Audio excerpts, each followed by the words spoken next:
And we're live. All right, songwriters out there, look up videos on sensory writing and object writing.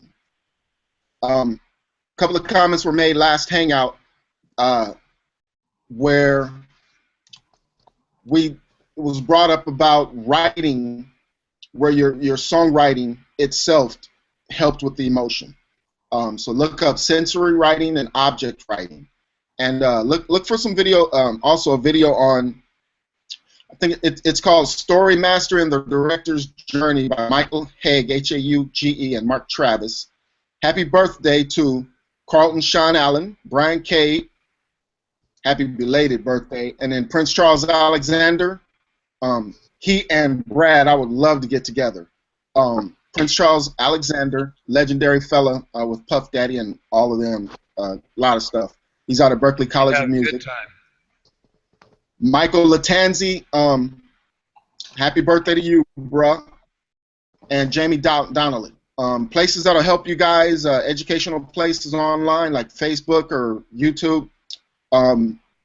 If you don't know, Google Pensado's Place. There's a show that he does. Check it out.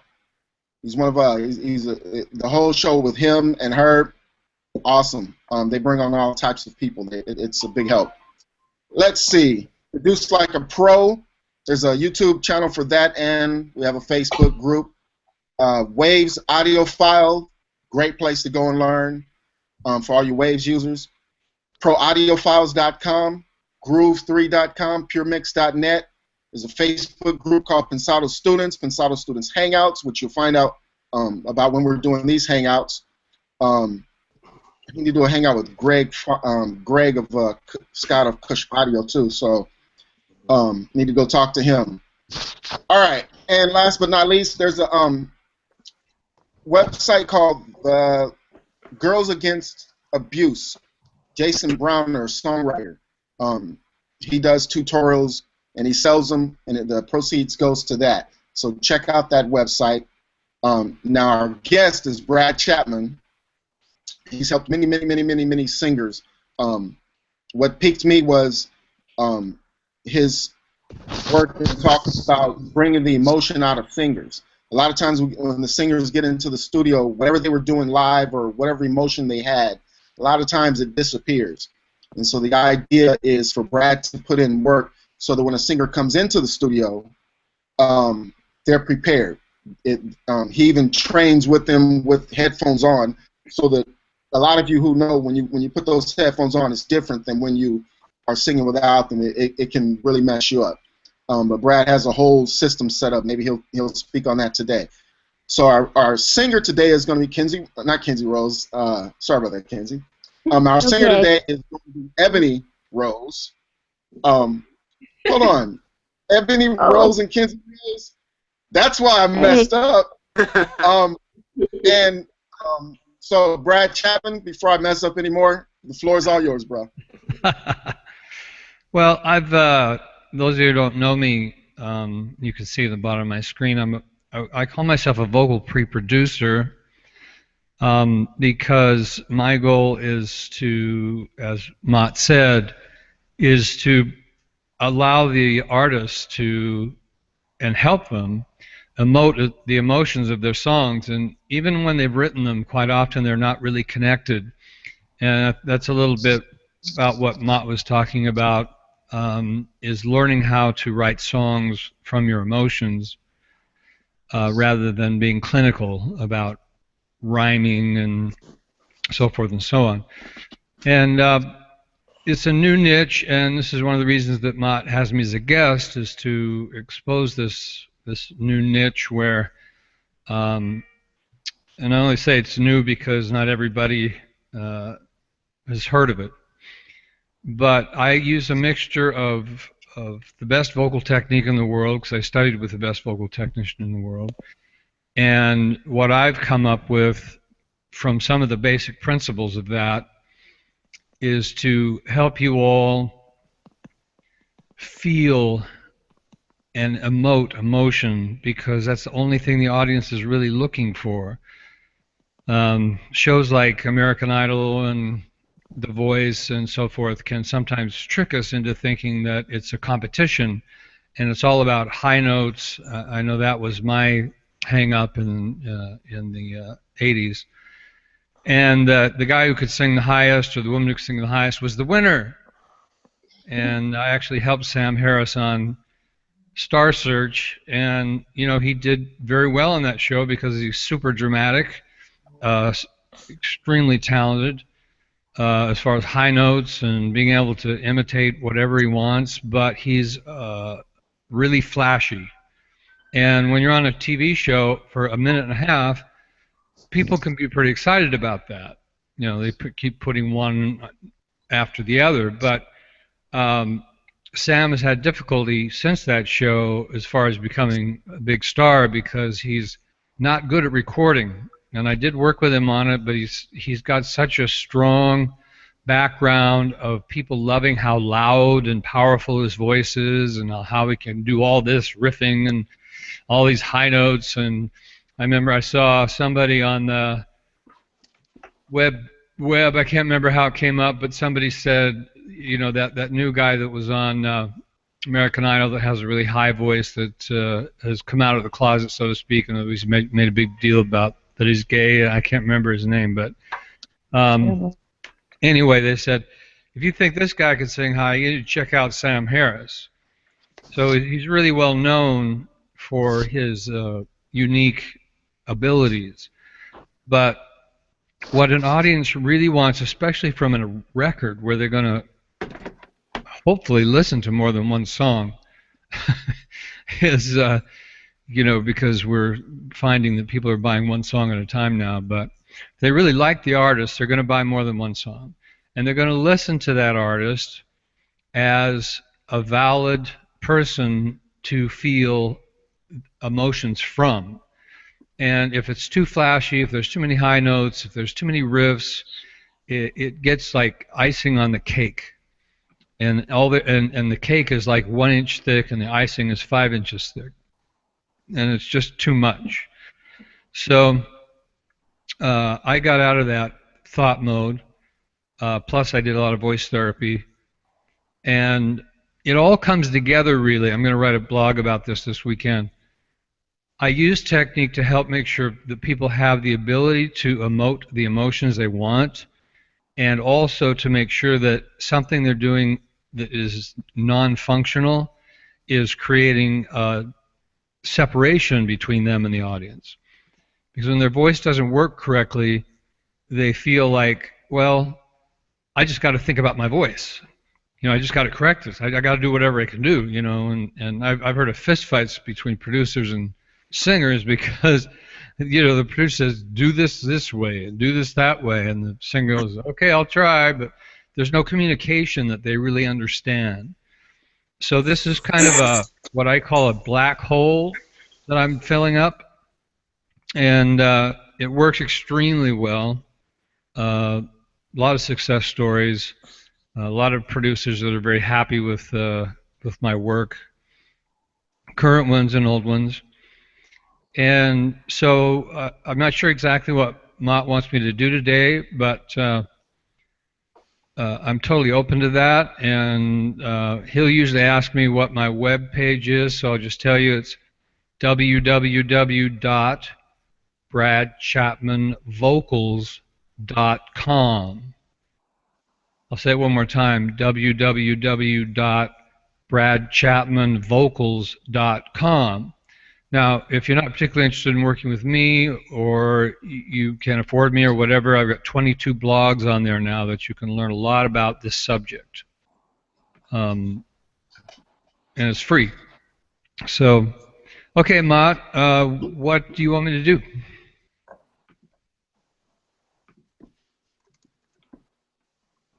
Oh, your mic's off, Ma'at. Yeah. Before we get, let's see. We have an echo here. If any of you guys, when you guys come in, if you have YouTube open, it'll do a loop thing, and we'll get this echo going.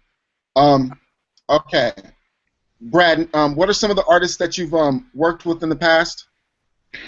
Well, I'll tell you, the one I like the most is Kevin Cronin of REO Speedwagon. And one of the couple of reasons, he sings with great emotion. He spent a year and a half working with me an hour every day, and he's still touring, and he still knows how to handle his voice, and he's a really nice guy to everybody. You know, I mean, he's got priorities like everybody else, and he can't talk to everybody, but he's really, really a nice guy.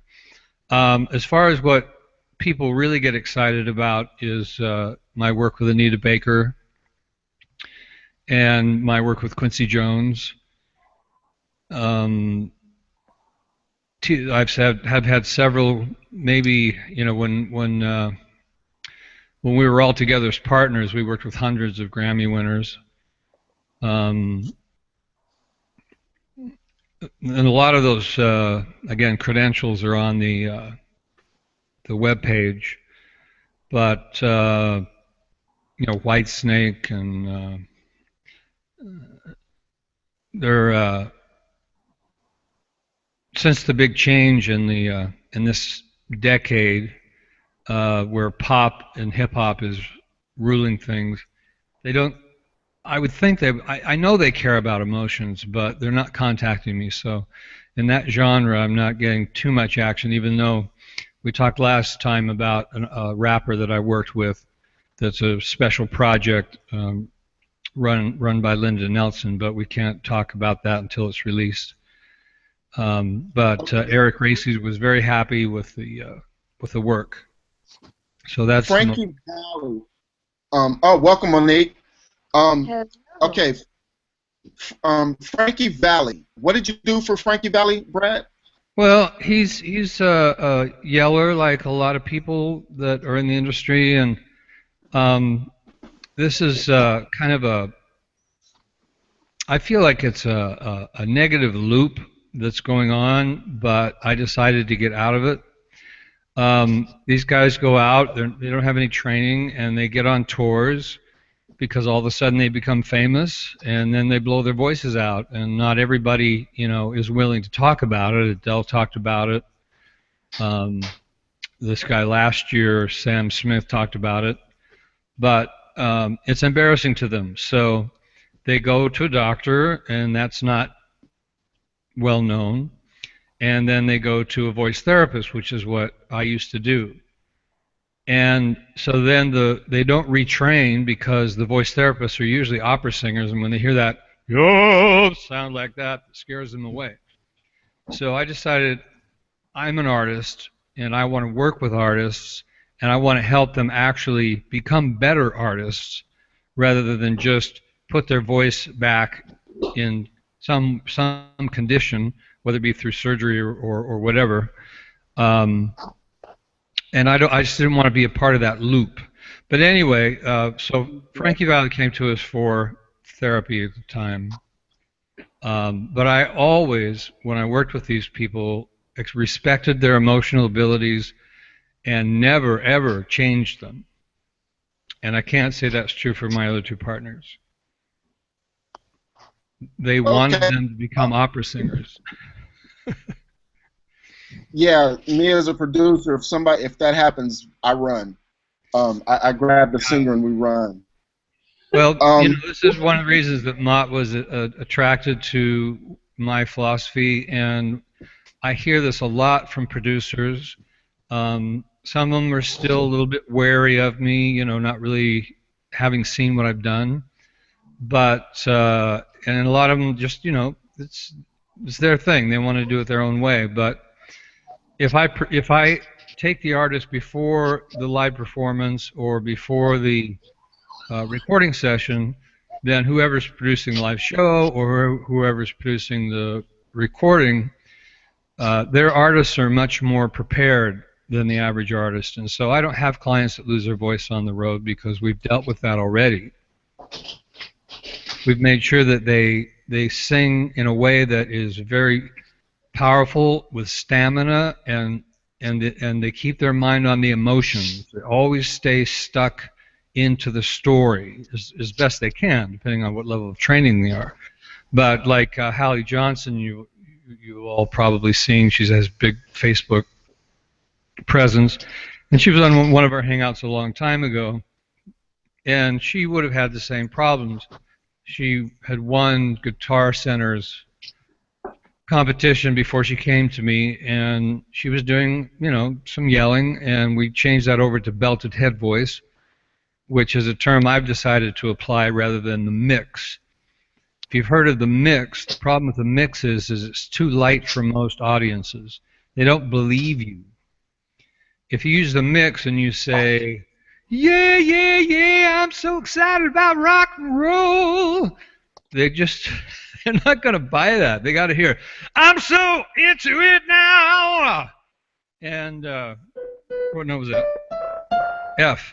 See, so we all, most of us know that have worked with voices that F is head voice. Now, head voice does not mean, oh. That is one interpretation of it only, and it's a very popular one. So I added the word belted so that it's more like the black gospel singers. It's more like the Aretha Franklin and what Anita Baker can do with a, ow, yeah! Oh, sorry, it was too loud on my mic. Got my own distortion. So, yeah, I don't use limiters, and this is my pre-production studio. So the reason you hear a little reverb on here is because when I have a client, you know, I'm playing the keyboard, or they're singing with tracks, or they're playing the keyboard, and you know how, as producers, you guys know how reverb gets eaten when the music starts. So it's just become a part of my studio. Their microphone has some reverb on it, and the room is slightly dead, so you know it would be terrible to teach an opera singer in here because they can't resonate. And that's a whole different subject, but that's kind of my history. Other than I'm a '60s rock and roll singer, which is unusual for any kind of coach. Most of us stayed with it. I just, after retraining my voice, I got excited about it and changed over, just kind of took over. I was just performing and doing some coaching. The next thing I knew, I didn't want to perform anymore. I just wanted to work with people one-on-one. It's really a joy for me. Okay. All right. Ebony, you ready? I am ready as I'm going to be. Okay, so are we going to do what we did last time, Ebony? Yeah. Okay, so I can't remember. Are you and Ma'at? Did I ask you if you were her producer? I'm not on this song necessarily. I am going to work with her on some of the a song or two, but not necessarily on this song. What I started doing last time, I noticed certain things, and it's part of the writing. And sometimes when they perform, a singer, they do certain things so repetitious that as an audience member, we get bored. I totally get that, you know, because I went and I recorded painting just like as a rough idea, so I could hear what I've done, what I did like, don't like, what I always do, and I went and recorded it, and then I was just like, now the penny dropped when I played back and I heard like everything sounding on the same pattern. There's no change here, and I was like, I get it. I finally get it. But at the time when I was like, I was like, oh, okay. What is he talking about? But then when I recorded it, I was like, okay. So I get it. I haven't made any changes as yet because I only recorded it like 2 days ago, and so. Some of your changes will happen, like when you're working with Brad. Some of your changes will happen naturally. It's a natural thing. We start being unnatural sometimes when we're writing and recording, and so some of the changes may happen, you know, automatically with Brad. But I heard immediately, and especially since I'm focused right now on songwriting and this whole singer emotional, all this stuff. Yeah, I've got a lot to learn at once. Huh? I'm learning a lot of stuff all at once. It's a bit like, they're in the headlights type. Okay, so you and Brad, it's y'all's moment. Do your thing. So let's pretend that you're Ma'at, that you're her producer on this one. What do you want from her? see, this is something I do that's, again, a little bit unusual. I interface with the producers. I make sure that, assuming they want to, which they usually do, I make sure that the producer has the big picture. See, so maybe he's not going to produce this song, but he still has a big picture in his mind as soon as you guys start talking. Okay, this is the artist. This is the kind of music we're going to do. This is, I mean, they have a big job, and my job is supportive. So the artist has to believe what they're singing. So you cannot force them to do anything. You've got to help them. You've got to help them focus in the right direction. And then the producer helps me by keeping me involved in what is the main goal. I have one producer, his name is Jim Seifert, and he's really well known in the business, but more in the film, but he does records too. And he's got a client that he brings to me every week, and he comes with him. And it's really quite interesting that, you know, because we're always working as a threesome. And so sometimes I turn to the producer and say, well, is that what you want? You know, and he says, yeah, that's exactly what I want. Or, you know, why don't we do a little bit of this and that? And then I'll help the artist get that to them. And I'm also helping them learn to communicate with each other so that they're both on the same, let's call it, what is it when two words mean the same thing? Semantics. Synonymous. Yeah. Yeah, On the same page. yeah, you're right. That was a bad explanation. It's, what did I just say? You want us on the same page. Yeah, what Two was, things that mean synonymous. Synchronized. yeah, synchronized, but the word I used just before that. Semantics? Anonymous. Hmm? Was it Anonymous. semantics? I Not think it's semantics. Yeah. It's like- Is it semantics or synonymous? semantics. Thank you. Semantics, yes. And semantics is when two people are talking about the same thing with different words, and so they think they're arguing. Oh, okay. And so I try to clean up the semantics between the artist and the producer so they both understand what they're talking about so that there's no friction. And Okay, so friction- that'll keep Huh? me and Ebony from swinging on each other and choking each other out, right? Yeah, exactly. You know, and more importantly, I mean that's the negative side, but more importantly, they're prepared for their recording session, so they're getting great results without any, not without any friction. I mean that's, you know, a recording studio is a recording studio, and people are nervous in it. Sometimes the producer's nervous; he's not sure he's going to be able to get what he wants. Sometimes the singer's nervous because they don't understand the producer or know them very well. And these are the things that I'm eliminating so that when they get in the studio, they are on the same vibe, they are on the same emotional page, they are semantically correct with each other. And a lot of my clients, I'll help them understand what kinds of words producers use just so they're prepared to decode what the producer is saying so that they can actually give it to them on the spot. Okay, now normally Brad, you'll be in Brad's studio, you'll have headphones on, you'll have your own microphone just like he does. Yeah. And then, okay, so I'm now on the spot just like you, Brad. I'm the producer, okay. What do I want from Ebony? Let's see. I'm going to want to absolutely feel her. Like I want, when she sings, I'm personally not concerned right now about notes.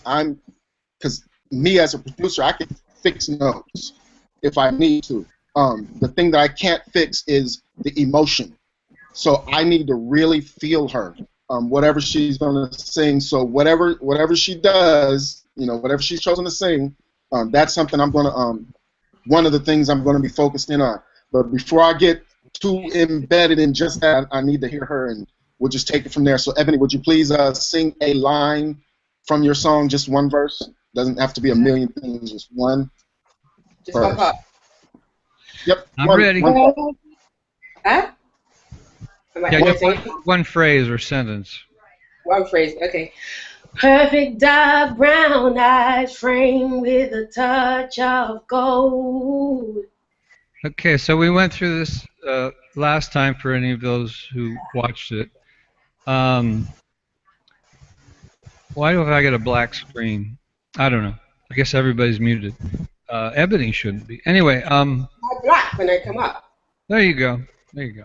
The black screen is, we had somebody come in, I'm not sure how to say the name, ROJH, but I brought them in and their screen is dark. Yeah, I see it. Okay.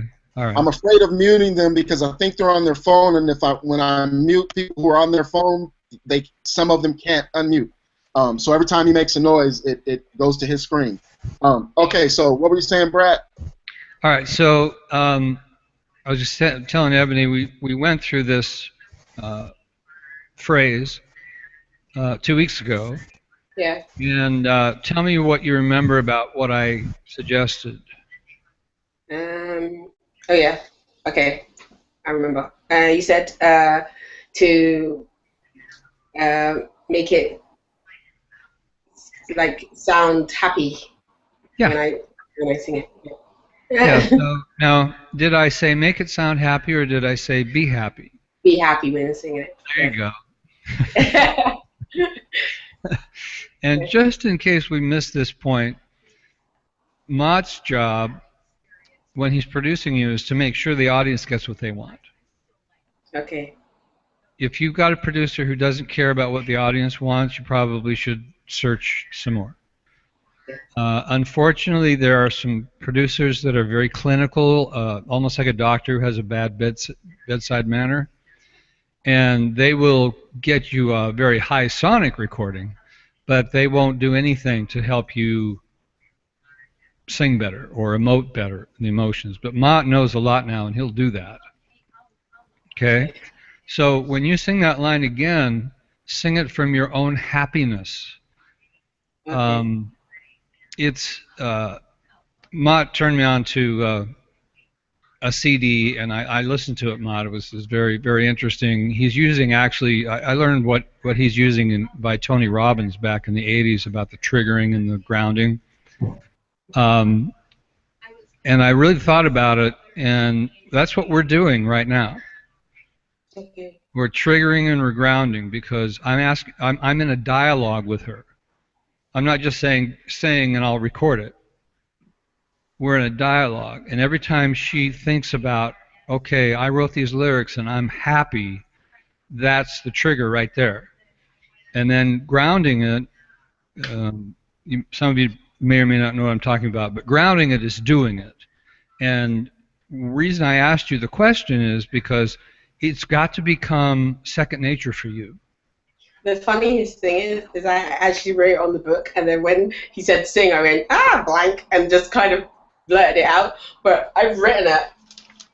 You can see that. I don't know if you can see it. But I've written parts where I should be happy and sad and blah, blah, blah. But I just didn't do it, and I was told to sing. And well, it was better than last time, if I remember correctly, what you just did. It was way better. It was way. I was surprised. It caught me off guard. It was way better.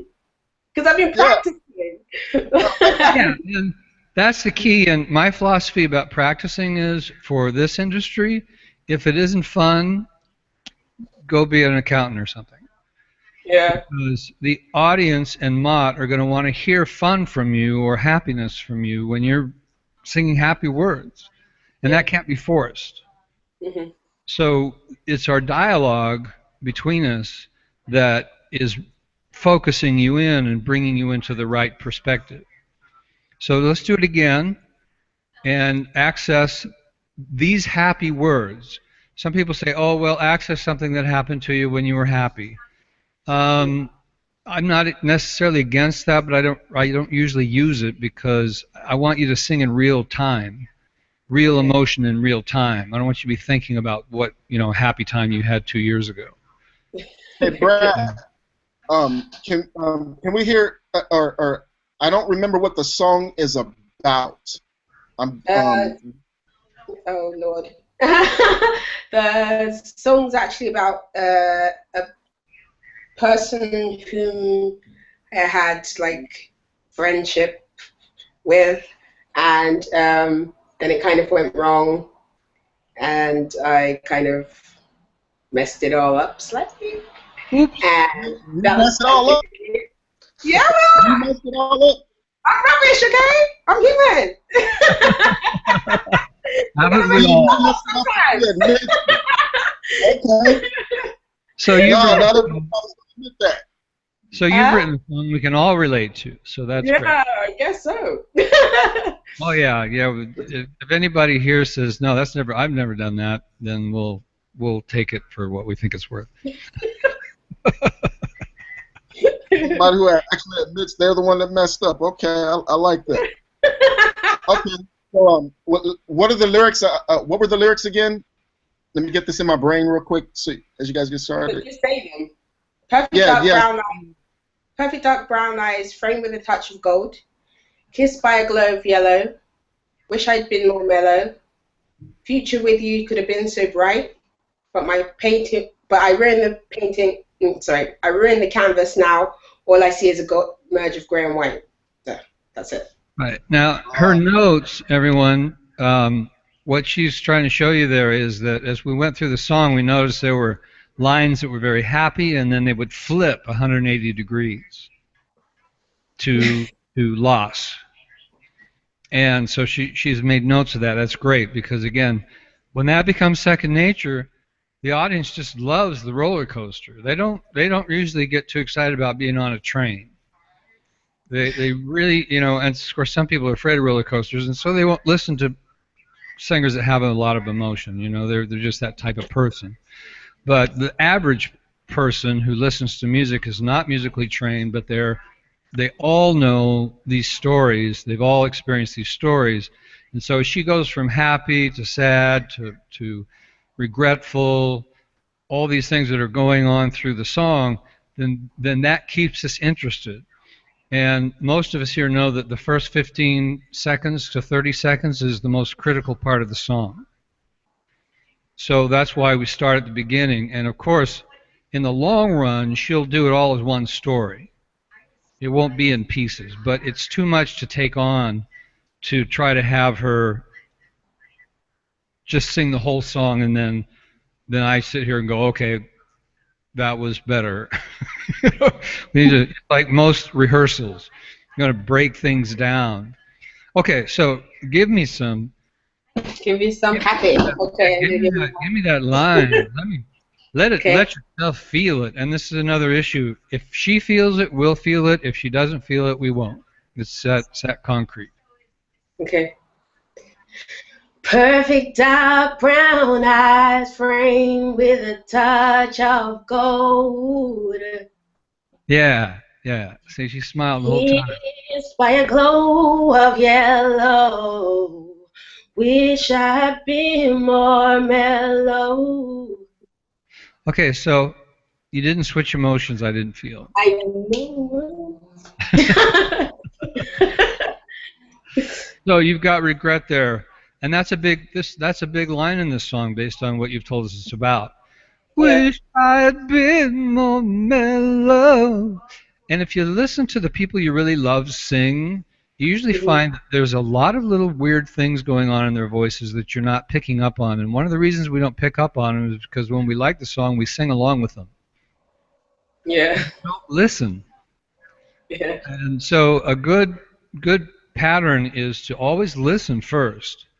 Listen, Okay. if you love the song, listen to why you love the song. Listen to their inflections. Listen to, as engineers and producers have told me, and I believe it because I hear it through a microphone. It can be just like a video for the listener. They can hear your facial expressions.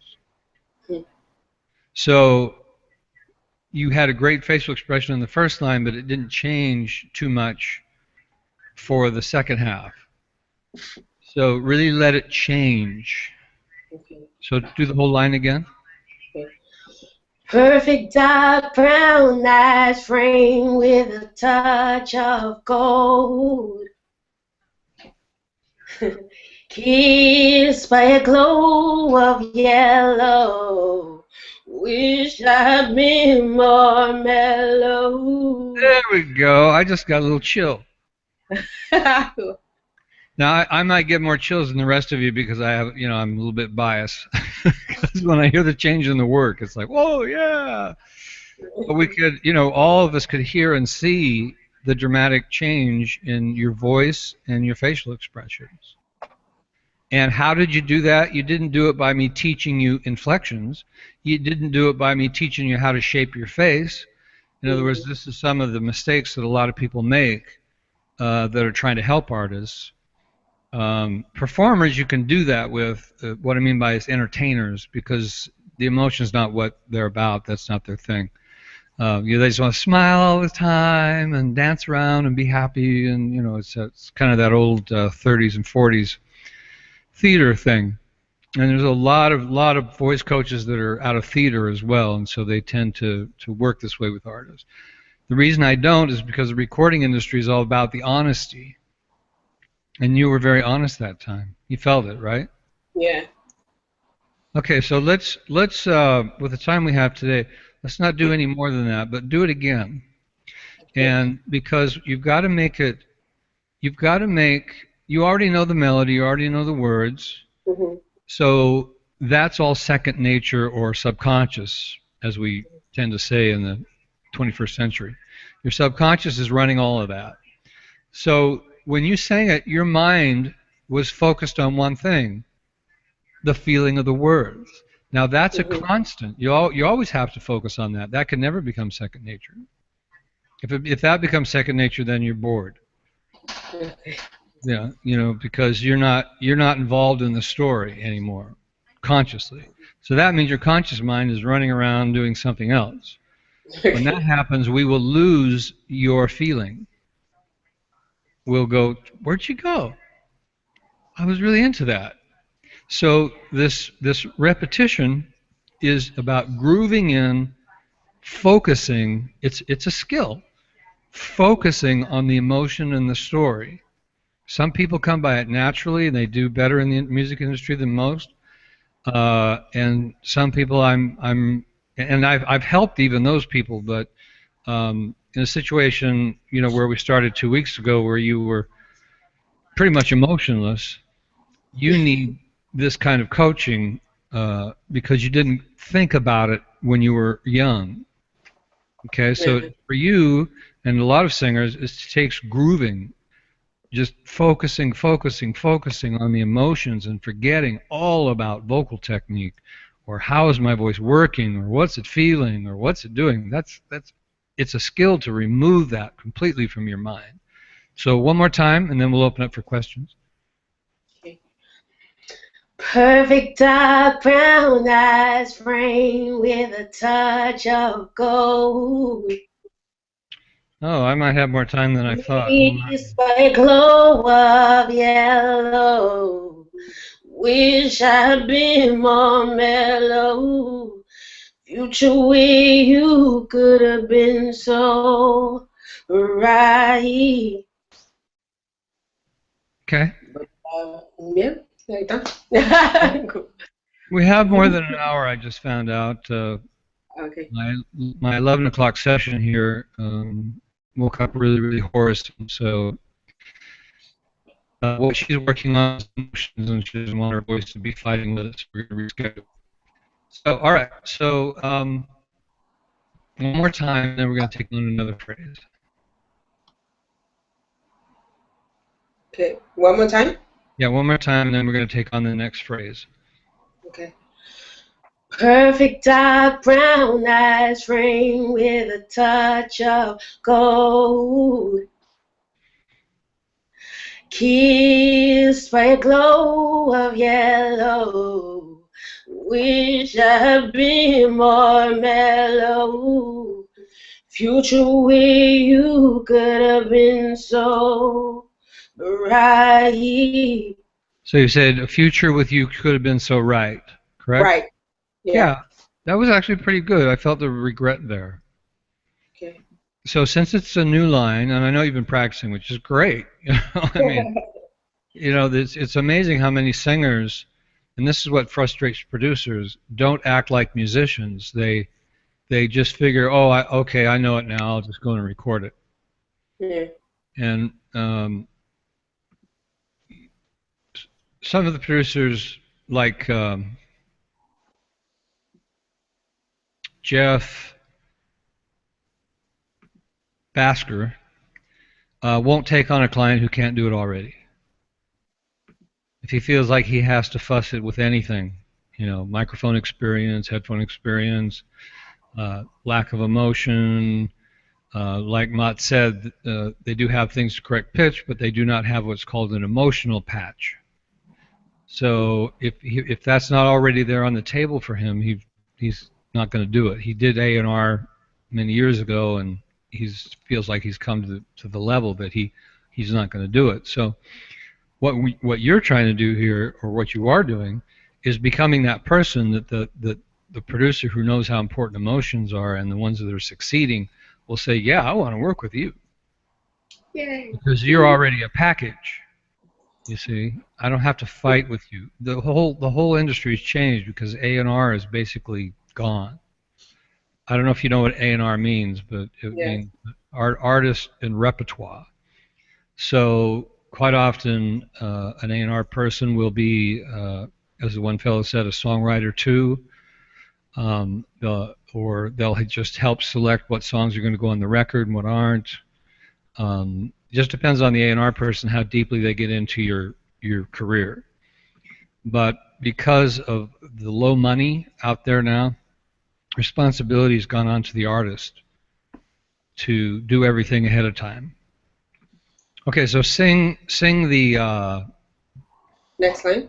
no, the last line about how you wish it would have gone. You know, Wish I'd been more mellow. Future with you could have been so right. Okay, we're going to do another thing that I don't think we worked on last week. Sometimes, or last time, rhythm is a big factor in being convincing to today's audience. And so your rhythm, even though your emotions are changing, your rhythm is a little bit too predictable. Okay. So let your emotions access your speaking voice. Okay. And your what's the last line again? Future with you could have been so bright. Yeah. Or wish I'd been more mellow. Yeah. Wish I what? Wish I'd been more mellow. Future with you could have been so bright. Okay. Future with you could have been so bright. So if we're talking, we say, hey, a future with you could have been so bright. Yeah. But when you sang, future with you could have been so bright. So break it up a little bit. The future with you could have been so bright. Okay. You hear this all the time in modern singing. Okay. Wish I'd been more mellow. Future with you could have been so bright. That's a good start. Yeah. And what you did there is you hooked us for a second. Future with you could have been what? Huh? So bright. You see, it's a hook. It's called negative space, meaning when you're singing, you're always in positive space. But when you break like that, you create negative space. Negative space creates interest. Okay. Creates colors. Okay. Try that again. See if there's another place you want to take a little break. Future with you. Future with you could have been so bright. Okay, so I'm sensing the emotion there for you is hopelessness. I mean, hopefulness. Yeah. Is that what you're feeling? I suppose. Yeah. Basically. Ma'at, is that what you would want? I was sitting there listening to it. Bright. It sounds like there's a basic tone that's staying the same the whole way through. Like if there's a melancholy. What's the word? Melancholy. Yeah. What's the word? Melancholy. Melancholy. It's like there's a tone that just stays the same, like a safe place the whole way through, and it sounds like she's trying to make sure that she ends on the same note or same note area. Yes, plainly something I do. That's the feeling that I'm getting. Like when I'm supposed to get sad, even my voice gets lighter, and it's like, oh man, and then I'm like, girl, what? And I'm not concerned about how my notes are ending. I'm into what I'm saying. It doesn't sound like you're fully into what you're saying yet, and it sounds like you're trying to project. You're actually purposely trying to project. But like we said when you first started, I expected what I got last week.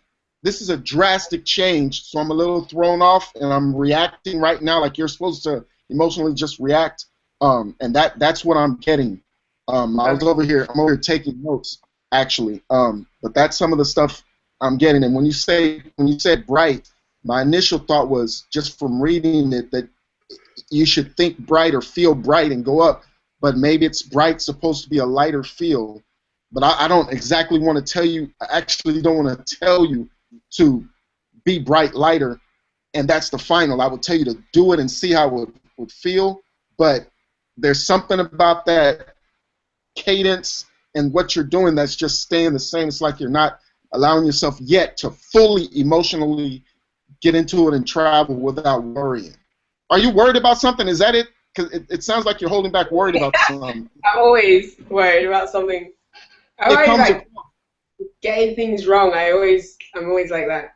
But see, that's what you'll end up communicating with us. So you gotta stop worrying about all of that and let us feel what we're supposed to feel. Like you're communicating that.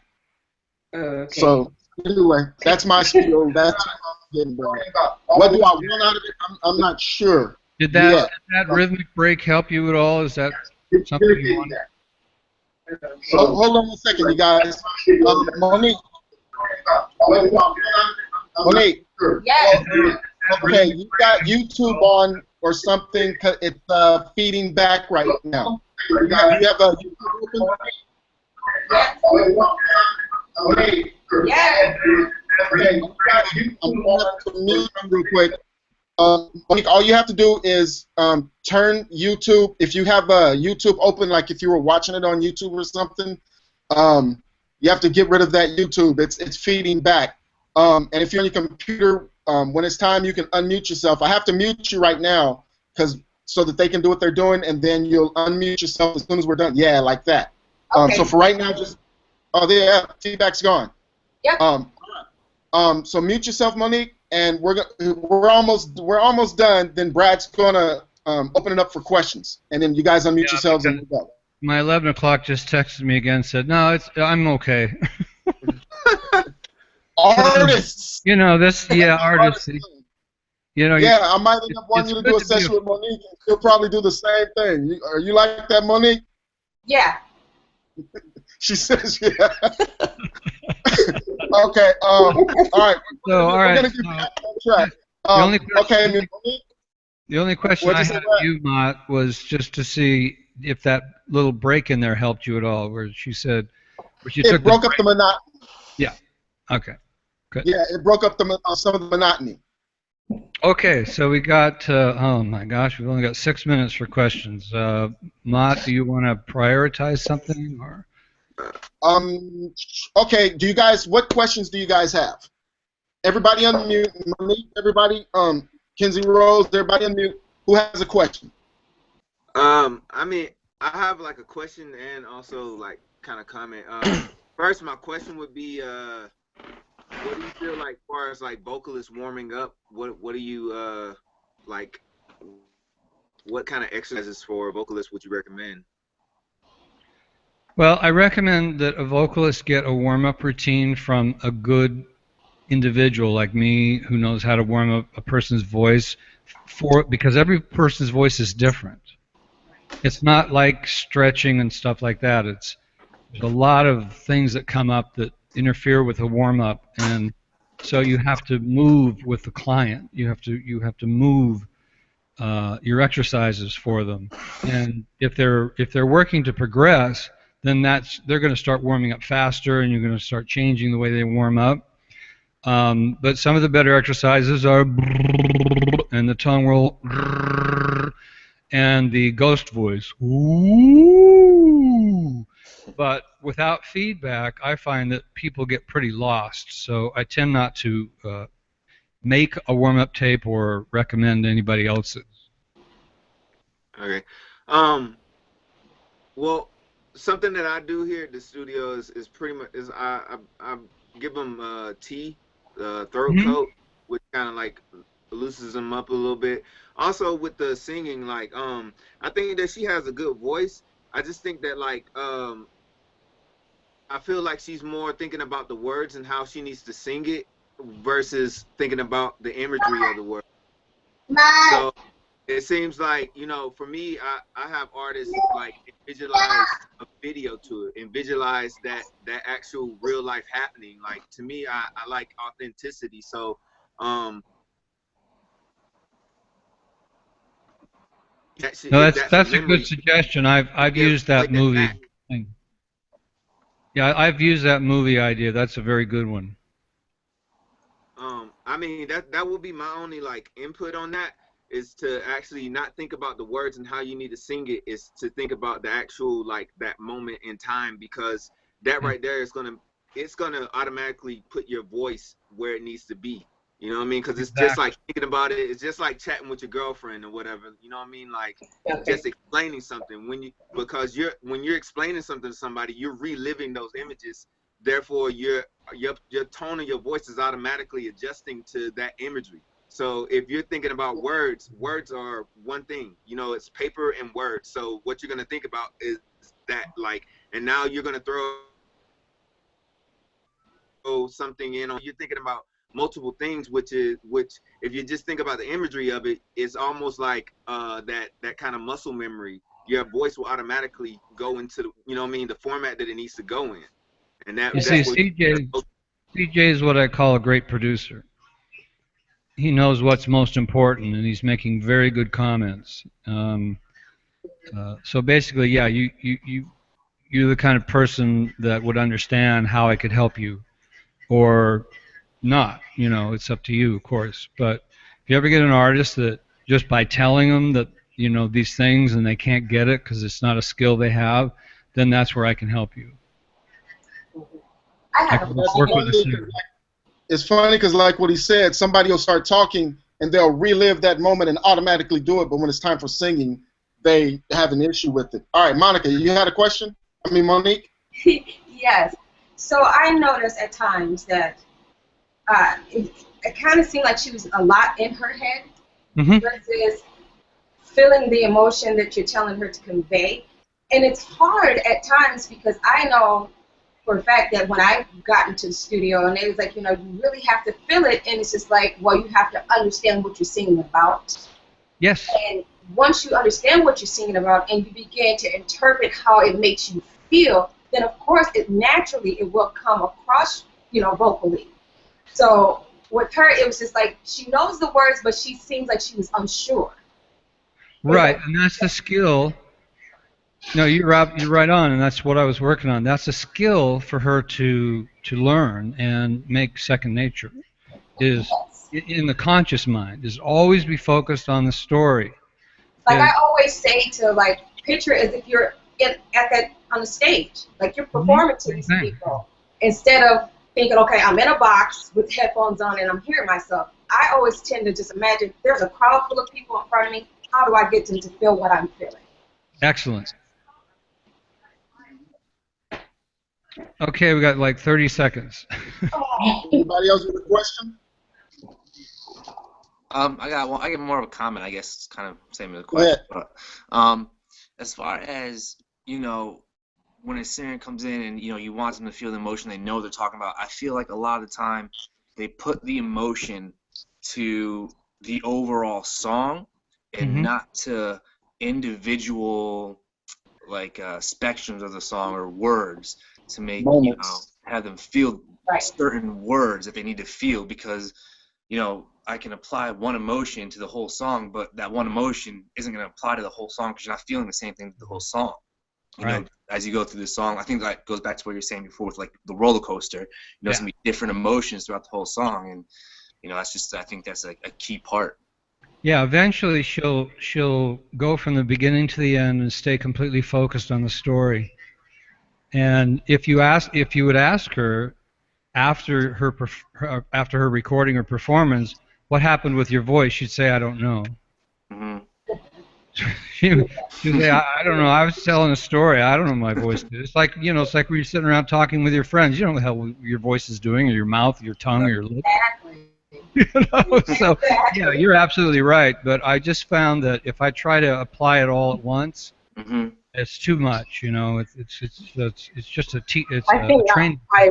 I think I did look and did feel like I'm in my head because I'm trying to work and decipher all of the things that I'm being told, as well as trying to remember words and know what a placement and So, because there's so many things to put together in that one little short space of time, I think that it's like it makes it just that little bit more clouded. But too much to think about. I always go away and I always practice stuff. So eventually I would get it to where I want it and how I need it to sound, and then I'd record it. So, and that's what I always do. I don't. The hangout doesn't have to end. I got to go, but the hangout doesn't have to end because Ma'at is very intelligent in this area. So if you guys want to continue the conversation and talk to him, he's done so much of this that he knows a lot about what I would say or do. So there's no reason for you guys to stop, but I got to go right now. Thank you so much for listening to me. Thanks, Brad. It's an honor to work with you all and see you all and meet you all. Yes. And thanks, Brad. I'll probably send out a friend request of each of you if we are friends already. Friend request, Brad. All right. Okay. Bye, guys. Bye. All right, take care, Brad. Thank you. Hey, Monique. Yes. Would you like to be next week's guest? I mean, it's not next week. It's 2 weeks from now. Sure. We'll surprise Brad with. He might actually come back and watch this. Okay. But yeah, I would definitely do it. He'll come back and watch these. Kenzie. Yeah. Oh yeah. Sorry. You're 16. Are you 16 yet? No, not yet, but I will this year. Yeah, you turned 15 this year. Okay. Last year. That's her mom. She has her mom's picture up, and it's weird for me to hear her voice. She's a little sick right now.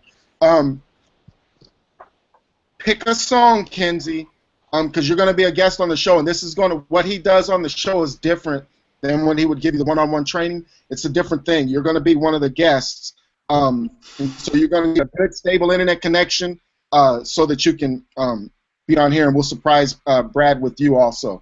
Not the next time, probably after her. So you have to get a computer set up and good internet, and let me know when you have it, and then we'll surprise Brad with you.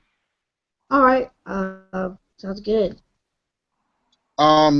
Did anybody have a question before My question is that I notice with a lot of singers that I've seen that some of them tend to, when they say, oh, give us that emotion that we're looking for, and in my head sometimes I'm like, well, I don't know exactly what it is you're looking for, so it's like I try to give what I know I feel. Sometimes it's like a hit or miss. So how, between like a producer and myself, how do we be able to communicate and stay on the same page where we can truly understand what it is that producer's trying to pull out? A lot of producers don't know how to communicate what they want. They'll know when they hear it, and so that's where we have to improve. It's not just on the singer. And it's like if I tell you, I need you to go somewhere, and you're like, okay, where? I know how to drive. Okay, where? And I say, no, just go. I'll know when you get there. It's a problem. And wait, hold on. One of the things a producer can do, one of the things I've learned to do is it's as Brad said, we start a conversation, and the conversation will lead up to that. Or I can start a conversation with you and get you in the mood that I want. Like if I were to start asking you questions about your fondest memory when you were a child, when your mom did whatever, or your aunt or whatever, and the moment, and get you. And once I see you start smiling, you access your pictures, and when aunt let me drive when she wasn't supposed to let me drive, and you start smiling as you're talking, and then I say, okay, now sing for me, and you sing, and then you will record it, and you'll hear the difference. But the person has to be able to communicate with you and work it out. But now, before I continue, somebody was about to say something. Who was it? CG, Chris? Yeah. Go ahead. A lot of times, what I do with artists, whether it be singer, rapper, or whatever, you know, especially if they're not confident about what I can do. They may have just seen me on Facebook or seen the studio, but they're not yet confident. Like, we have a meet and greet, and pretty much with that meet and greet, you kind of get a feel of the chemistry that you can have with that person. Also, being, you know, it's one of those things as an artist, you're gonna have to search for the producer that is right for you, because not every producer is right for you. Right.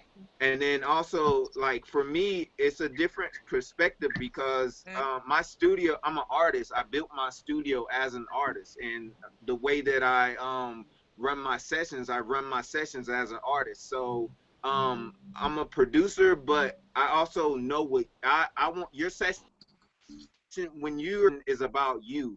I'm here, and it's my job to give you what you need to, you know what I mean? I want you to, we both got to have that feel of the song. So so my thing is, like, as an artist, I know, and I wish I had a voice for really singing, but I know how to sing, but I don't have the voice for it. You know what I mean? So Right. I know how to kind of explain, and I can kind of like sing it in a way to where you can like pick up that. And another thing that I do is kind of I tone mimic. So so you can come here and sing, and what I would do is mimic, and like I just mimic your tone and sing it the way that, you know what I mean, I think it should be, and then we just go back and see what the best way is to go about singing it. And like I said, for me, I feel the best thing is like, either whether it's your song or not, you know what I mean? If it's a song that was written for you, I think if you could see the imagery for it, that it'll come out a lot more natural. Like, if you relate to that song, it's gonna come out a lot more natural. It doesn't even have to be the same exact thing that you know what I mean, you've had happen in your life, but just because you can relate to it, you're able to kind of put it into that criteria of whatever it is that you're thinking. You know what I mean? So that way it comes out a lot more natural. Right. Okay, what was your question again? Me? Yeah, what was your question again? My question is that, like, I find it more interesting with I'm speaking from my own personal experience, is that when I'm in the studio, it's like, okay, I know what I'm going to do, I know how I'm going to sing it and blah, blah, blah. But I've noticed that when I sing with like a live band, it's way different. And I don't know if it's because I'm more drawn to live instrumentation versus a studio soundtrack. And it's just like I'm trying to find a balance on how I can get that same energy, that same vibe that I get from live instrumentation versus being in the studio and hearing the track. So how do I go about kind of marrying the two? A live versus in the studio. But and you had said something. Go ahead. So live is like being performing it live and being in the studio. I find it completely two different things anyway. And I like, unless you're doing a live band set in the studio, and performing it in the studio, that's the only way really that you're going to get that sound, because and that same set of emotions that you would if you're doing live, because the band plays in a certain way and they're a certain height with their loudness, or the drummer's doing whatever he's doing, so you end up kind of singing over them, so you have to kind of be that little bit more louder than you would usually be if you're in a studio setting, unless you're doing like a live band performance with the actual band performing in the other room type thing. Okay, now when you're on stage or when you're with a band, there's stimulus that you're getting that you're not getting when you're in the studio. So somebody has to figure out a way for you to get that stimulus. That I as a producer, that's what I would personally do, and you as a singer, you should take that on yourself to figure out different, like various ways, because not everything will be applicable. Some you might get with one producer, and your basic idea that you came up with is not something that producer will find acceptable. But if you can figure out several ways for you to get that stimulus, and then also producers need to do the same, figure out something. One of the things that I've done, I don't always have the singer be in the vocal booth. I like Kenzie. I'll get Kenzie, and I'll be at the console or whatever, and she'll be right there with me and singing next to me so that I can hear what she's saying, and there's an interaction between us.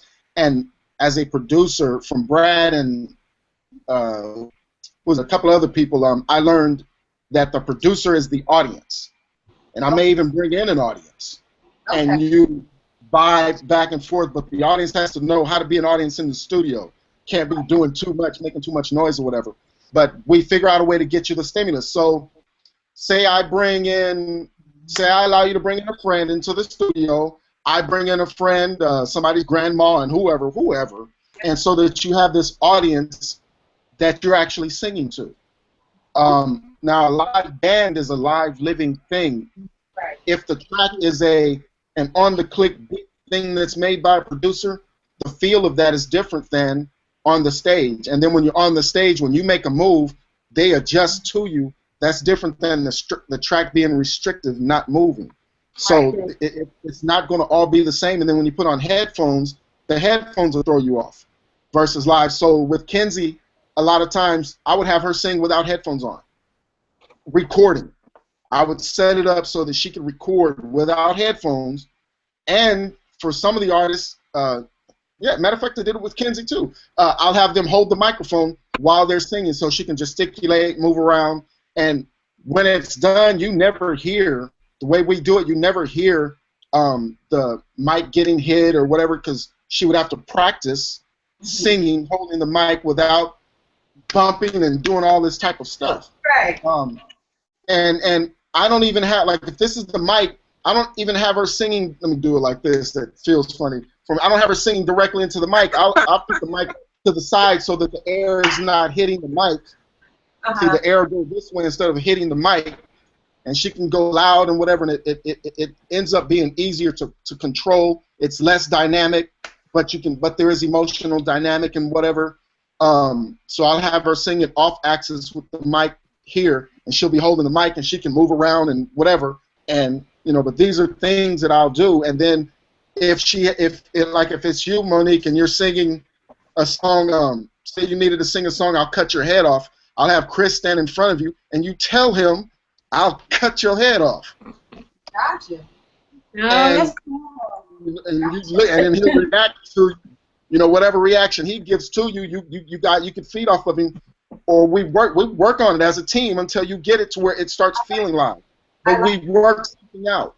There's not one way. We work something out so that you get the stimulus that you need. And you can have live musicians in the studio with you, actually, if it's just a person playing the drums, some small drums, hand drums, or something. If you remember, George Massenburg and all these guys back in the day, they would record live bands, all like Frank Sinatra or whatever. They had whole orchestras or whatever, and the miking techniques, the way that they did stuff, you could have a mic record right here, but the things off to the side get rejected, and the things in the back get rejected. Like I could set a mic up to where it's rejecting the guitar that's below, so that's not even being heard. Like say, I was at AES this past year talking onto a ribbon mic, and I went to the side of that microphone, and I heard nothing. I'm standing this far from the mic, and I heard nothing. I have headphones on, I go to the front, I hear to the side, I hear nothing. So there's microphones that reject sound. And this is stuff that most engineers, well, no, let me rephrase it. This is stuff that a lot of engineers know, and all of us should know. but a lot of us don't get into this stuff. There's a lot of options for you out there. And then you had spoke. Your first question I thought was, what if you emote and it's not what the producer wants? Yes. And I think you guys have to have that conversation. A lot of the producers, they suck at that conversation. They don't know. And if you start talking, if you start talking, emotion gets involved. I find that a lot with producers, that a lot of the time when I write my songs and I do that kind of stuff, that I have to come into the studio. When I come into the studio, I'm literally doing all the directing, and when it plays it back, I go, no, that's wrong, I don't like that, that sounds not how I want it, and I have to keep going over and doing it again. But at the same time, I find that producers don't know, they haven't got a clue. And a lot of the time I'm like, does that sound right to you? And I have to keep asking them, and they're like, well, because they don't know. A lot of them don't know. And so I have to kind of go off my own here, and I play it, take it home, listen to it, and then go back and change whatever I dislike. Right. To me that sounds like... who doesn't want to look bad. Hold on. You may be dealing with a person who doesn't want to look bad and has an ego, and if you're not careful, that person will react against you, and it gets pretty bad. See, we've got the, like when some people talk about this stuff, it's all nice and whatever, and then there's the reality of some of the stuff that happens. You may get into it with the producer very easily, and they feel insulted by some of the stuff you do. A lot of the people who are coming up are not trained in professional environments where you learn etiquette and whole systems that work together. Right. And so you have all these clashes. There's a lot of stuff where holes are missing in our ideas and whatever, and our methods. And so you may have to do exactly what you just said, Ebony. You take over the whole thing because they really don't know. I find sometimes like that's completely not right. Yes, and then you have some people who do have a bit of a clue. Like if you've heard some of the stuff that CG has said, he said a bunch of great stuff. You've got some people who do have a clue, and then when that person has a clue, how good are they at managing their ego? How good are they at dialogue back and forth? Because from like with Monique, we should be able to get a conversation going about whatever on the spot and work it out. Right. Especially if we're intelligent and we're patient with each other, we should be able to work something out. Who was about to say something? It was me. And what I was about to say to Ebony, like, if you're in a situation like that, it seems more like you got an engineer or a person who just makes music versus a producer, because a producer doesn't necessarily have to make music. They help the song. You know what I mean? Like, you could have a track and they help us build the song. That's what the producer does. An engineer is the one that's going to just hit the button and record and make sure it sounds right. What you're doing is actually taking the role of the producer and the artist. So you're producing your own record versus, you know what I mean? And they're now taking the seat to the being engineer.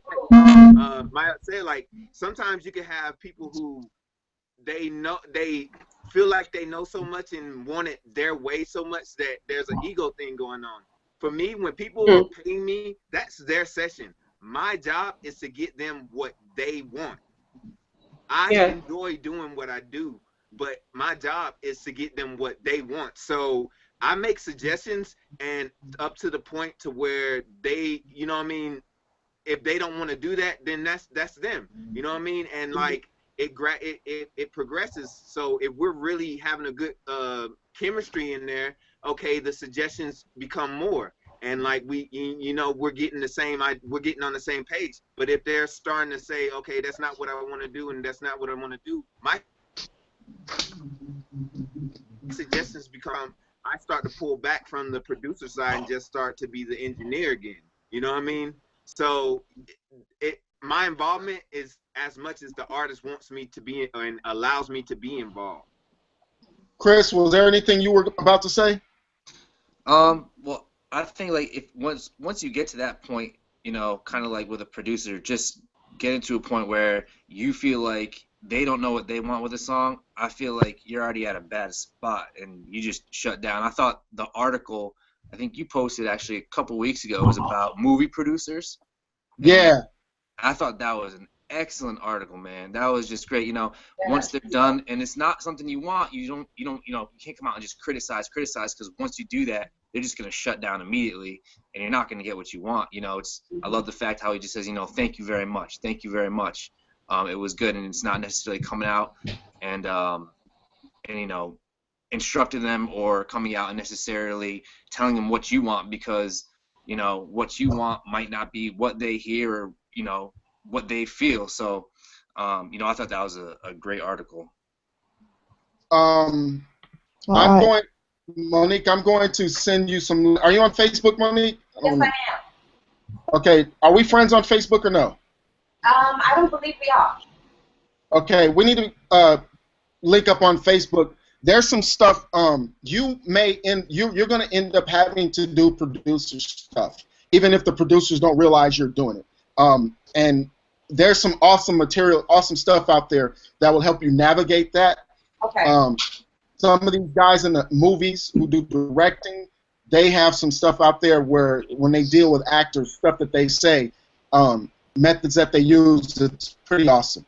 And it's funny, like you'll hear Brad say, I don't want you to act, I don't want you to act. That's the same thing the directors are saying to the actors. They don't want them acting. They want authentic performances, just like what we want. And it was surprising to me. I thought actors were supposed to act. No, it's these guys are wanting the same thing that we're wanting. I wanted Kenzie to do something. Kenzie, are you still there? Yeah. Oh, funny. No. There's a video. You have to go. So cute. I'm sorry. I want to try something, Kenzie, and I want to get Robert Beal in on this too in a second. Who, CG, Chris, do you write rap lyrics or anything? Mm-hmm. Yeah. Okay, Chris or CG, do either of you have rap verses that are clean? Like just all I need is one verse. Yeah. Let me hear one. See, I was meant to be solitary. Hold on. I was meant to be legendary, so a legend I'll be. And I was meant to be solitary, so when the zone I'll be. When the time comes, baby, and I rise up, still gotta keep it real. Homie, no disguise us. That's what got me here. No time for the liars, no time for a lie. Okay, hold on. That's way too much. No, hold on. I was meant to be legendary, so legendary I'll be. And what else? What was the second? Okay, so I was meant Hold to be on. legendary, and I'll be. I was meant to be solitary, so when the zone I'll be. When the time comes, baby, and I rise up, still gotta keep it real, homie, no disguises. That's what got me here, no time for the liars. All right, hold on. I was meant to be legendary, so legendary I'll be. I was meant to be solitary, so in the zone I'll be. Was that it? Yeah. Okay, I want to try something. I want to see what happens. Kenzie. Yeah. Yeah. Your emotions on that is coming through so clear. I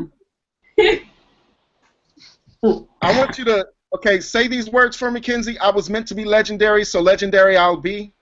So a legend I'll be. Oh, I was meant to be legendary, so a legend I'll be. I was meant to be legendary, so a legend I'll be.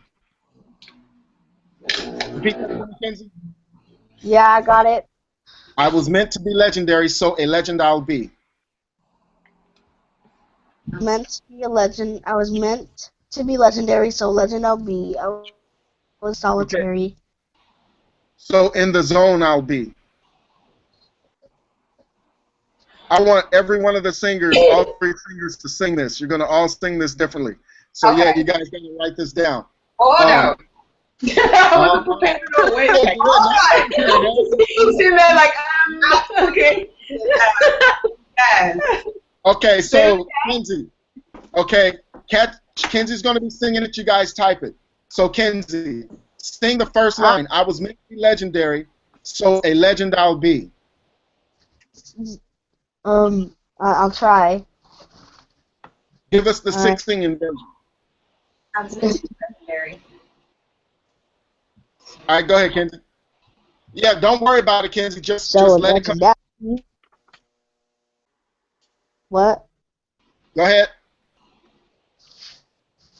I was meant to be legendary, so legend I'll be.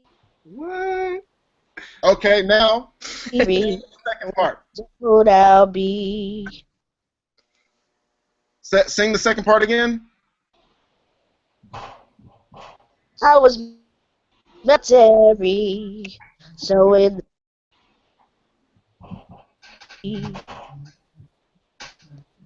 Wow, you broke out. Sing the second part again.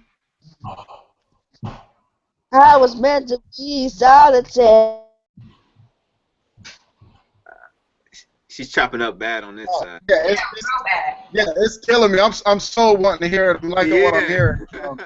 Now, bro, you see how it sounds different than when you rapped it? Yeah. It's way different than when you rapped it. Okay, let's see. All right, Monique. Okay. Do not try to sing it the way that you think I want to sing it. Okay. You sing it and say it with your attitude. Okay.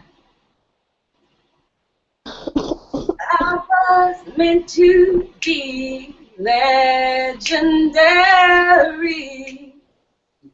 so a legend I'll be. I was meant to be solitary. I don't know what was after that. So in the zone, I'll be. So what? So in the zone I'll be.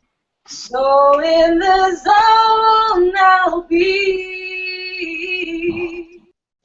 Okay, now sing the first sentence mad. Okay. I was meant to be legendary, so a legend I will be. I was meant to. Huh? I said I'll be damned. Girl got some pipe. Ebony, would you please sing the first sentence? And don't try. I'm telling you, don't try to sing it the way that you think I want you to sing it, or any of us. That is a complete fail if you do that. It is a complete fail. What you have to do is say it the way you want to say it. I was meant to be legendary, so legendary I'll be. So a legend I'll be. Okay, and then sing the second part. I was meant to be legendary, so a legend I'll be. A legend. And then so a legend I'll be. Okay. And then sing the last part. What is it? I was meant to be solitary. So in the zone I'll be. So in the zone I'll be. Yeah. Yeah. Sing that. I was meant to be sanitary. Sanitary. I don't know why I'm supposed to be singing. I'm like, what? I forgot the words from me. Okay. Right. I was meant to be solitary. I was meant to be solitary, so in the zone I'll be. Go ahead. Yeah. Sing that. I was meant to be solitary, so in the zone I'll be. I was meant to be solitary.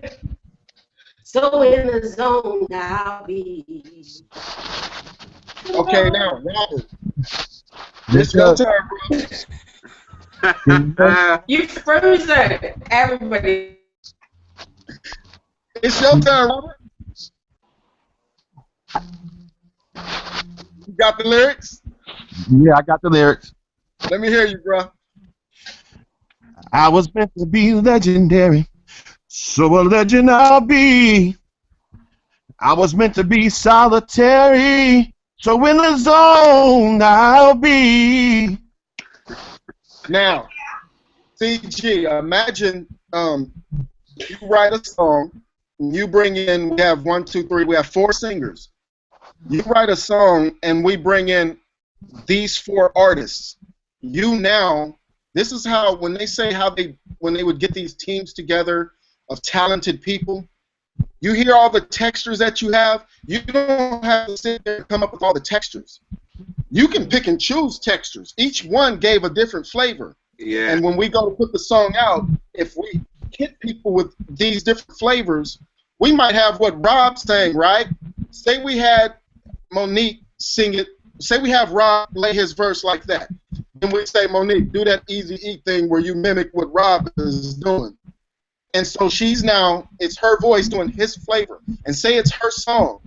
She now has her flavor that she can sing with and Rob's.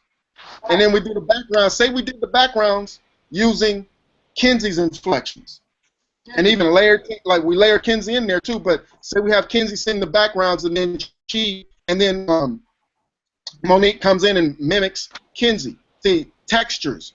Yeah, it would be great if we could have, you know, voices like that all the time, but you know what I mean? Like, you don't always have, like, and by the way, all y'all did an incredible job, like, but you don't have that kind of group of people all the time. It would be amazing. You could make amazing records with, you know what I mean, having a team like that, but you know what I mean, just the availability of people like that is few and far to come by. Yes. Yeah. One singer, Robert, you're the singer. Nah. You bring people together. And amongst all of us, I'm gonna see how many there's. 1, 2, 3, 4, 5, 6, 7. There's 8 of us. Between the 8 of us, we should be able, like if we were all in the studio together right now, we should be able to create a song that moves somebody and has variations coming in, just hitting us emotionally. I agree. I got with DJ Kick is the guy in the white shirt. You see his face right there. We went in and we got this guy named Peter. Peter was playing it was this Mexican kid who had never played the guitar before. We did something with him. I made this beat, had him play, and DJ Kick doesn't even play piano, but he was playing the piano on there, and his piano was background noise. It was 100% wet with reverb, nothing dry, and it was played it 3 times. One pan right, one pan left, and then one spread stereo, and they were all 100% wet, highs rolled off, pushed in the back, to where my instructions to him were, I need emotion. So you may not be able to play the piano, but you can get on the piano and go, and just the movement of that, the emotion of that, and it translated, and people never even knew there was piano on there because the piano was a synth. It was turned into synth, and it was background movement that was emotional, and it was actually pretty awesome. But you focused on the lead stuff, this background stuff, doing emotional moves. And those were different textures. We had the drums doing a certain textural, emotional thing, not just a beat, there was a movement. And then the guitar player was live. He played from beginning to end, just one go. Just, hey, go. And then him doing 3 passes. And it turned out pretty awesome. And from that, you take stuff like where you just get creative like that and focus on emotion. And you get people like this in this group right now. If you guys had any doubt that you would be able to come together and do something, that should have been squashed right now. I heard 4 pretty awesome renditions, like flavors of his verse. He did a rap verse, rap mentality. He didn't write it for you guys. And from that, we got these different things. So imagine if somebody sat down and wrote something very intelligent, designed to move you, and then we go through and we do this, and not only that, because that's just his brain, but we have 8 brains here where we could come up with something. Yeah. And what I like to do, the fun that I like to have is, say I take Ebony and I say, okay, Ebony, what do you feel about such and such? And say she says, I don't know, I hate tall people. I'll be like, really, why? And then she says it, and she makes a strong statement about why I hate tall people. And then we find out that Monique is super tall. And I say, okay, Monique, I need an honest statement. How does she make you feel? Make an honest statement back at her, and to where whoever's listening, whatever they would say, like, oh, hell no, I know she didn't. And like, whatever you really feel, make an honest counter to that. And your honest, you guys go back and forth, and then I tell, say, Chris and CGA, y'all get together, y'all two brothers sitting back watching this, and then y'all make a statement about how y'all feel about them two coming at them, or do something creative, like holler at both of them or something to throw everything off.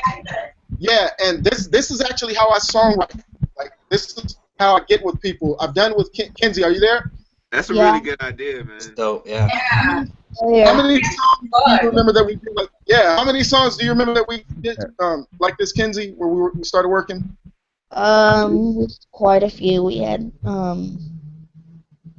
can't remember the name of the first one we did, but we had Baby Now too. We just that one we sat down and did. Then we had First Love and check this out. Okay, Kenzie, right? She's 15. She was 14 at the time. I had two, I'll say grown, 19, 20-ish year olds writing, and I said, "You're the father, you're the mother. You guys are going through a divorce." No, you guys are married, and the guy decided. Who decided to leave, Kenzie? Who said I'm divorcing? Was it the mother? Yeah, the mother was leaving. Okay, so it was a married couple. It was a married couple, and they did this on their own. In this little exchange, he decided, "I'm going to take my daughter and leave." Then he, as a father, had to react to that. It was a cold reaction. When she said she was going to leave, that was a surprise. And then his reaction to that was a surprise. And then I said, "Okay, Kenzie, you're the daughter. Tell him how you feel." And that was like, this. You hear this little girl not wanting to, her father. She's not going to see her father and her parents. Nobody takes that perspective. And it was like, oh. And then I remember, I think it was a father, and maybe it was both of them. You hear the door close and says, "Close on her," and as she's finishing her part, close on her, saying, "Stay out of grown folk business." And they were like, "Mom, we got to go back and finish that." They were like, there was this energy where they wanted to go back and finish this song because it was so powerful. But that right there, if you guys, like I say, get with songwriters, bring people together. Who's all in California? I love songwriting. I love writing songs. I love it. I'm 6 hours away. This is what we're going to do. We're going to be doing this. These are hangouts that we're going to do. I do this in person, right? But these are hangouts we're going to do. We're not going to sit up and, I'm not going to write because I want my credits, none of that. Whatever we do is going to be documented on the internet anyway if we end up with a platinum hit. But the idea, we're going to do this live on the air where we create on the spot, and we have people doing exactly what I'm saying, and we'll bring in rappers and have them rap. We'll take their verses, turn it into singing. Rappers will find out that if they write intelligent lyrics, that their lyrics, that they don't have to, like, rappers go to write for singers, and they write crap because they're trying to write for singers instead of conveying the message. And so if the rappers write and can convey the message, a singer can take it and do their thing. Like what you guys just did. All of you, it was nice. I had no idea what we were going to get, and a lot of producers, we don't know what we're going to get. And if we try to force it, we stop whatever magic would be there. So we have to get out of the way. And what you guys did, each one of you, I don't know about how the rest of the people feel, but each one of you hit me with a nice surprise. And I was just like, ooh. I was definitely impressed. All right. It's bad for me because I'm sitting down, so it's hard, like, for me to really give a good quality of my voice because my vocal range is ridiculous. Monique said she got more to give. Who all is in California? Kenzie's in California. Yeah. Robert, you're not in California. Monique, are you in California? I am in Minnesota. Who's in Minnesota with Monique? Just me. Yeah, we're all around the world. That's one of the good things about the hangouts. We're gonna do hangouts so we can bring Well, I have everybody. family out there in California that I do come and visit often, so. We'll picture this. We're gonna do I'm hangouts. supposed to where come people in are watching doing this. November. Huh? What'd you say, Ebony? Huh? What'd you say about I'm November? supposed to come to I'm supposed to go to Miami in November. To Miami in For November. 14 days or something.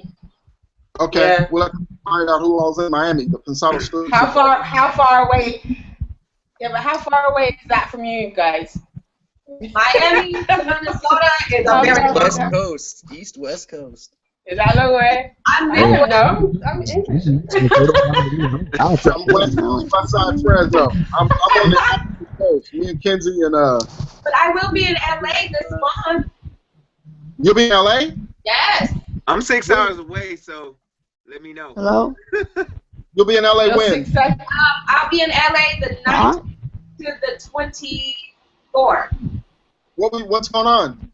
I got an award for a song and a video that I wrote.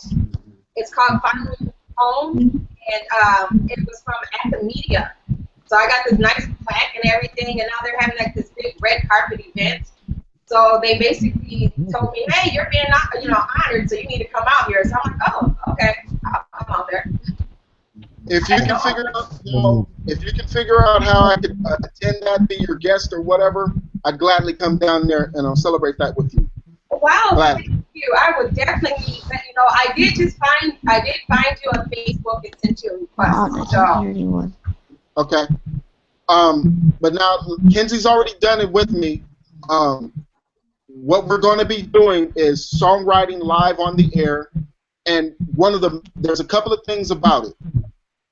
Number one, people will be watching us, and so as we get good at this, there will be no question about whether or not you belong in a session. People will be able to call you in, and you'll be. It's like, oh, I already know you're. It's like I'm not worried about you. They'll be worried about other people and whether or not they want them to contribute on the songwriting. And then you will grow. Participating in these things, you will grow. There's revelations that'll come, like just now. CG just had an experience with his lyric, and each of you will be gaining experiences and friendships with people who you'll find out who can sing and do whatever. You'll know. Yes. You call me Kenzie. Mom, Kenzie, did you call me? Yes. I can't hear you. We can hear you. We hear you. I can hear you. I have her phone or whatever is messing up. Okay. You are anybody? incredible, man. What's that? Saying CG is an incredible dude, man. I love it. Appreciate it, man. You got that sexy man voice over there, dog. CG on Facebook? Yeah. You on Facebook, Wilson, CG? or it's CG Wilson on Facebook is my personal page, or CGPENT is the actual studio page. But I will say one thing, like with you guys singing that, like I like that you guys like just took your own way. You know what I mean? It was a good thing him telling you, do it your way. Yes. You know what I mean? Yeah. Because what a lot of singers will do is like they will try to mimic what I done and sing it but like sing it out. But with you guys taking control of it, how you turn that into your song. Amen. All right. Does anybody have any questions? Anything they want to do or say before we end? I would like to say that it's been a blast hanging out here with you guys. It was very informative to me, and I am like really happy that you invited me, Matt, because whoever knew that something like this can come about, and it's just such a blessing. So I really thank each and every single one of you, because we are all here together to help each other grow. And that's the main thing about it. The more you know, the more you grow. And knowledge is power. And when you have that kind of power, boy, the sky is endless. So each and every one of you add a value to me today to let me think and go back and focus and recategorize and strategies that I never thought of before. So I thank you guys completely, all of you. I mean, you guys are wonderful. I want to go ahead. Go ahead, Chris. No, I was just saying it's been a pleasure. I mean, I was just pretty much reiterate the same thing. Just everything that we went through here. Honestly, that was amazing. What we just all the 4 tones we just you know, came through, and obviously y'all helping each other out, and just thought it was, you know, good stuff. Yeah, I always enjoy our talks. It's funny, and I learn a lot of stuff as well, so it's kind of cool. Absolutely. Somebody call me. Now, finally, I was married long. He got married. Somebody call me. Hey, We're like, Mark. hi. He's like, hello. Hello, Mike. Mark, Yeah, what's cracking? you said something earlier about some brothers, some producers, or some movie producers. Who was that again? Get on YouTube and look up, type in the mastery and the director's journey. All right, the mastery and the director's journey. It's called story mastery and the director's journey. All right, I'm gonna look that up. Yeah. The guy's name is Michael space Hauge Haig, and Mark Travis. Mark Travis has a technique that he uses with actors that's pretty awesome. I'm gonna be using it with singers. It's something, yeah, we'll be getting into it. He gets the singers like singer when he works with actors. The actor, there's a role that the actor's supposed to play, that character, and he'll talk with the actor. They'll do whatever they think they're supposed to do, and then he'll start talking to that actor as if that actor is the character. So her name is Ebony, but if her character's name is Cynthia, I won't speak to her as Ebony, and I'll speak to her as Cynthia, and I'll start asking questions about how Cynthia feels and whatever, and next thing you know, Ebony starts reacting like she is Cynthia, and it's a pretty cool thing. You get an opportunity to perform an act. Uh-oh. Not happy to see you. I was happy to see you too, and then your phone shut down. This is not unique. Was he happy to see you though? Tell your mom yes. Monique, what's his name? Ethan. Ethan? Hi, Ethan. Say hi, Ethan. He's so cute. Oh my god. Welcome. Remember this time when you get old. It's time with your mama. All right, again, anybody watching who wants to join the Hangouts, let me know on Facebook. We are going to be doing Hangouts that put us on the spot. If I say I'm a producer, then I'm going to have to produce on the spot. We're going to be doing that. If somebody says that they're a singer, they're going to be singing. And songwriters, same thing. We're going to do everything on the spot. And if we fail, that is not a problem. The thing is wherever we are, we grow. And we figure out ways to just start kicking butt at this. Yes. Yeah. And Robert, was there something you wanted to say? Oh, I just want to say it's always a great experience, Ma'at, being on here, man. And I get joy every time that you invite me. When I see it pop up on my phone that you're doing the Google Hangout, man, wow. I'm like, oh, I got to get there. I got to go in my room and lock myself in and say, okay, I got to get. Then I met a young lady named Ebony today, and I met a young lady named Monique, and I met a brother named CG and Chris. And I just want to tell y'all, man, this is what it's all about. This is what the dream is all about. You know, vibing with each other and exalting one another, man, and just enjoying this thing. I love music. I'm a slave to the music. I love writing. I love arranging. And I look forward to having more of these experiences with you guys. And I hope that we all get in touch with each other on Facebook if we're not already. God bless you all. And it's a great experience. Hey, is there a way we can create like a hangout group to where, you know, it's not so hard for everyone to find each other? We can create the hangout group, and then everybody can just go in there and get everybody's like contact information. On Facebook, do a search for Pensado Students Hangouts. I was thinking you were already a part of that group. I am a part of it, but that's what I was saying. Like, I don't know who, you know what I mean? Like, just specifically for like the people who have been to a hangout, like, they'll, I don't know, you post it in like a specific hang or group or whatever, and we can go in and like it for the people who attend it, and then we can, you know what I mean, start getting our contact base built up, because the Pensado students is like, you know, everyone. The Pensado Students Hangout Group. There's Pensado Students, and then there's the Pensado Students Hangout Group. Well, I have to go see. I don't know. I'll send you a link to it. And there's also a Pensado Students Creative where we write. Can you send me one as well? Yeah, there's several groups for us on Pensado Students. When I'm gonna want to introduce you, Monique, to Corey Jacobs. I hope he's in town when you come out here.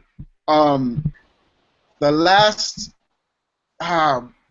Pussycat Dolls album, the last hit that they had, he's one of the guys who did that. It was Ron Fair was the. Anyway, I'm gonna introduce you to him. If I come out there with them, I'm gonna like call Corey and be like, "Hey, Corey, got somebody I want you to meet." And who else? There's a group I'm going to add you to. It's Dave Isaac. We call him Mr. Motown.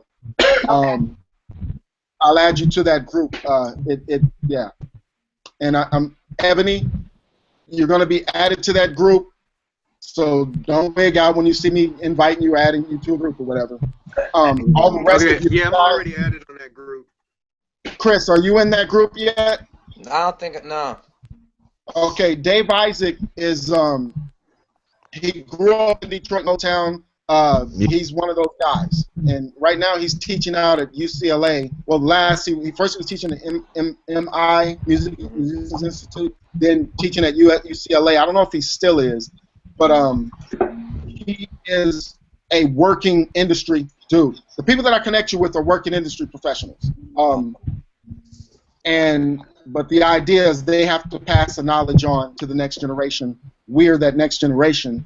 I'm 46 years old, about to turn 47, but when I deal with them, I act like I'm 20 years old, so they think I'm, you know.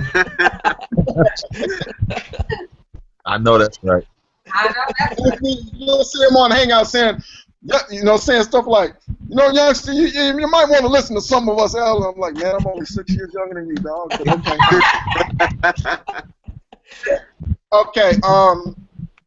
Songwriters, rappers out there, gotta start getting into multi-syllabic, however you want to say it, sentences. Look that up, do YouTube searches, find out what that is. Come on, man, get off into that, and using pictures. When you write, using pictures, sensory writing to pull people in instead of just spitting stuff. And when you write, it's really about the audience. When you listen to Anita Baker, Aretha Franklin, Whitney Houston, anybody, when you listen, you're the audience and you get something out of it. Well, when you're writing, make sure your audience gets something out of it. If it's just for you, it's not a win as far as when you put stuff out into the world, and it's not a win to them. They get nothing out of it. So start thinking of your audience and move your audience. Is there anything anybody wants to do or to say before we can do stuff? Add me on Facebook. Me too. Okie dokie. Let's add each other. Fantastic. Like I said, I sent a request to Matt, so if you guys all become friends with Matt, then you guys will find me. I'm under Mo Love. So, I mean, it's my picture on my face, so you can't miss me. Okay, Monique, would you do me a favor and sing a little bit of something from one of your songs? Just got that face I normally pull. Oh, okay. Yeah, that face you made was priceless. Go ahead, all right. Okay. Anything with your songs? I'll sing. This song is called Insanity. Now lie awake, thinking of an escape. What I gotta do to get away from you? Gotta do it fast.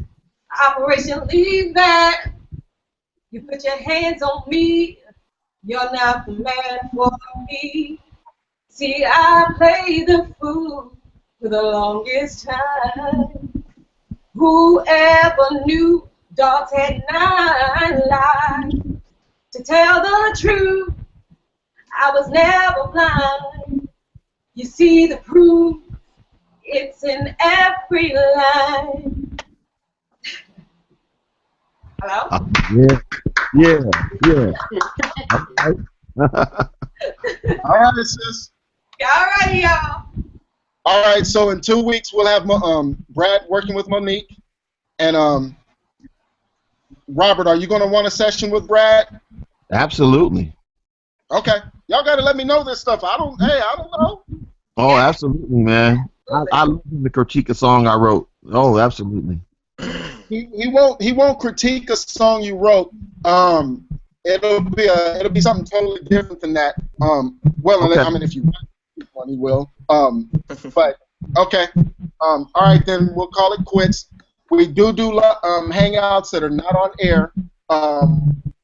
Like if you guys have a song that you want to work on, we'll come in and do stuff like this. Nobody sees it. Okay. We have discussions. I'm always posting links on Facebook so that people can learn and grow.